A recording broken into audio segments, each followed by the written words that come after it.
भारत ने साफ किया है कि वह देश की ऊर्जा जरूरतों को पूरा करने के लिए दुनिया के हर संभावित विकल्प पर विचार कर रहा है। विदेश मंत्रालय के प्रवक्ता रणधीर जायसवाल ने कहा कि भारत जहां भी एलपीजी उपलब्ध होगी वहां से खरीदने की कोशिश करेगा, चाहे वह रूस ही क्यों न हो। विदेश मंत्रालय के प्रवक्ता ने कहा कि हम हर जगह से एलपीजी खरीदने की कोशिश कर रहे हैं जहां भी यह उपलब्ध हो। अगर रूस में उपलब्ध है तो हम वहां भी जाएंगे, क्योंकि मौजूदा स्थिति ऐसी है कि हमें अपने लोगों की ईंधन जरूरतों को हर हाल में पूरा करना है। हम चाहते हैं कि हमारे पास ज्यादा से ज्यादा विकल्प मौजूद रहे। ईरान में मौजूद भारतीय नागरिकों के बारे में जानकारी देते हुए प्रवक्ता ने कहा कि सभी लोग दूतावास में अपना पंजीकरण नहीं कराते, इसलिए सटीक संख्या बताना मुश्किल होता है। उन्होंने बताया कि अनुमान के अनुसार करीब 9,011 भारतीय ईरान में थे, लेकिन हमले शुरू होने से पहले ही कई छात्र वापस लौट चुके थे।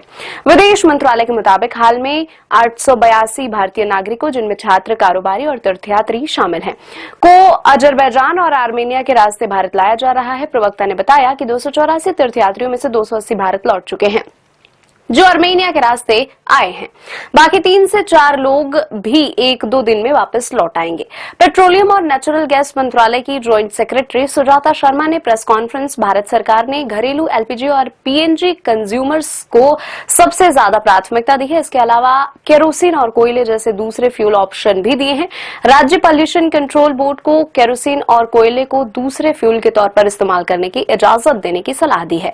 कोयला मंत्रालय ने पहले ही कोल इंडिया और सिंगरेनी कोलियरीज को छोटे, मीडियम और दूसरे कंज्यूमर्स को कोयला बांटने के लिए राज्यों को ज्यादा क्वांटिटी देने के ऑर्डर जारी कर दिए हैं। राज्यों को घरेलू और कमर्शियल दोनों तरह के कंज्यूमर्स के लिए नए पीएनजी कनेक्शन की सुविधा देने की भी सलाह दी गई है। सरकार ने एक गजट नोटिफिकेशन भी जारी किया है, जिसके तहत पीपीएसी को जानकारी इकट्ठा करने, मेंटेनेंस और एनालिसिस के लिए नोडल एजेंसी बनाया गया है।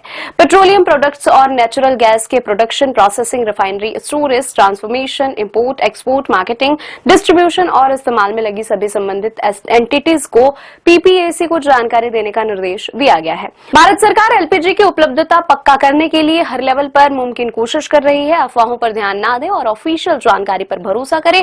पैनिक बुकिंग कम हुई है, लेकिन डिस्ट्रीब्यूटर के यहां अब भी लाइनें लग रही हैं।